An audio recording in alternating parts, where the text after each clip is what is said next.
आज रावण दहन है। रावण दहन से एक चीज़ मेरे दिमाग में आती है, वो है कि किसी के जीवन की कहानी अगर आप सुनेंगे जिसने बहुत दुख, बहुत दर्द, बहुत पीड़ा देखी है, तो आपको ये समझेगा कि भगवान उसको ब्लेस करते हैं।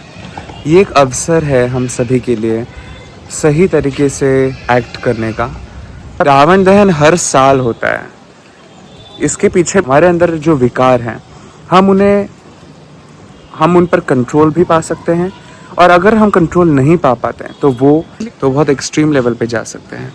इसीलिए जितने भी विकार हैं, जैसे क्रोध, मोह, अहंकार, काम भावना, दुख होना, खुशी और शांति तक पहुंचना नहीं देते।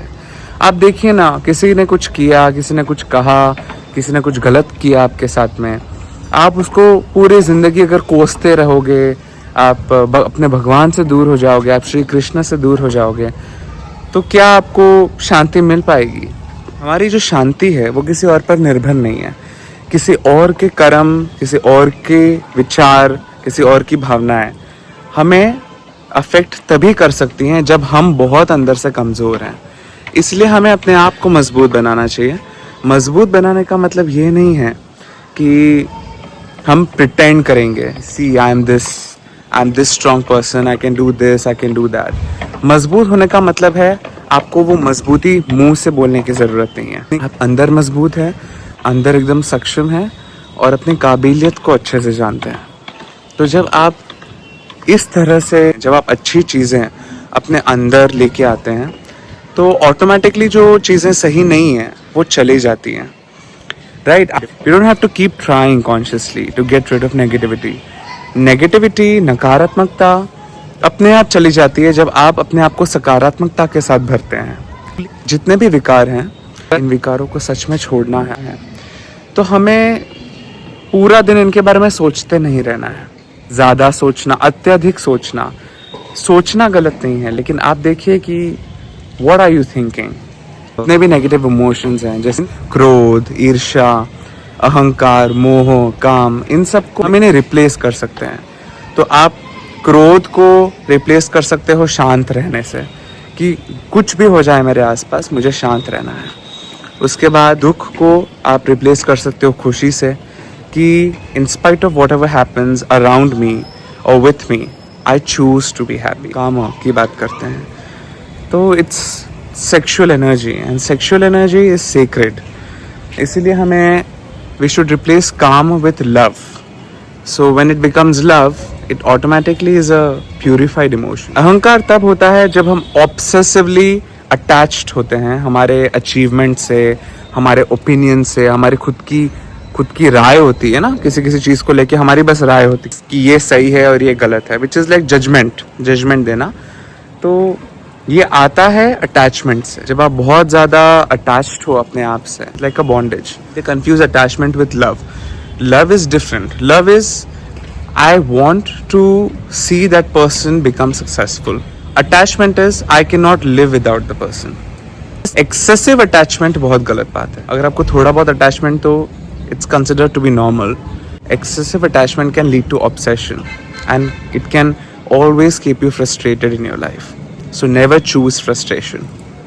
देखिए, जब हम बचपन में, सारे बच्चे जिद करते हैं। देखिए, 2 बच्चे हैं, एक बच्चे के पास में लिमिटेड रिसोर्सेज हैं, उसके पेरेंट्स उसको सारी चीज़ें नहीं ला के देते हैं। वो बच्चा बहुत छोटा है, वो 5 साल का ही है। वो खिलौने देखता है, उसका मन होता है, वो जिद भी करता है, लेकिन over a period of time उसको समझ जाता है कि मेरे माँ बाप जितना मुझे दे सकते हैं उतना बेहतर है, और वही सर्वश्रेष्ठ है।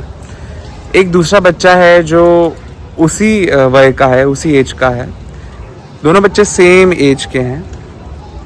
तो ये बच्चा जो जिद करता है, इसके माँ बाप उसको वो ला के देते हैं। हर चीज़ इस बच्चे को मिल जाती है, और इसी से ये बच्चा बस जिद करो और कुछ भी मिल जाएगा।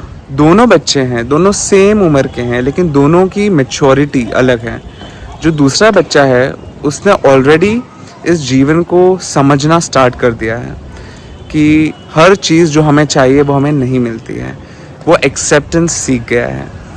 दूसरा बच्चा on the other hand acceptance नहीं सीख पा रहा है। तो एक्सेप्टेंस बहुत ज़रूरी है। Whatever happens in your life you have to accept it. कुछ सही होता है बहुत अच्छी बात है, उससे ज़्यादा अटैच नहीं होना है, क्योंकि सही हो रहा है तो गलत भी हो सकता है, एंड गलत हो रहा है तो एक्टिविटी के लूप होल में नहीं रहना है कि मेरे साथ ऐसा हो गया, victim mindset. Your mindset should be pure and clean. आज की डेट में जो कंटेंट आप देख रहे हो वही आपका कर्म है। इस रावण दहन को, अपने अंदर की सारी नकारात्मकता का दहन कर दो। कोशिश करो कि हर साल जो रावण आता है, क्योंकि हर साल वो एक सिंबॉलिक चीज़ थी, श्री राम ने रावण का वध किया है, तो अच्छाई की जीत होती है बुराई पर, धर्म की जीत होती है अधर्म पर। लेकिन हमें ये कोशिश करनी है, ये प्रयत्न करते रहने हैं कि हम उस स्तर तक पहुँचे ही ना कि बार बार वो रावण हमारे अंदर आ रहा है। या हम अच्छाई बन नहीं सकते, हमें अच्छाई ही बनना चाहिए। जब हम अच्छाई बन जाएंगे तो हमारे अंदर की सारी नकारात्मकता, सारा डाउट, सारा फ्रस्ट्रेशन निकल जाए। इसलिए सदा खुश रहें, शांत रहें, और आपके जीवन में हर चीज़ जो भी हो रही है आप उसको एक्सेप्ट करें। मिलते हैं अगले वीडियो में।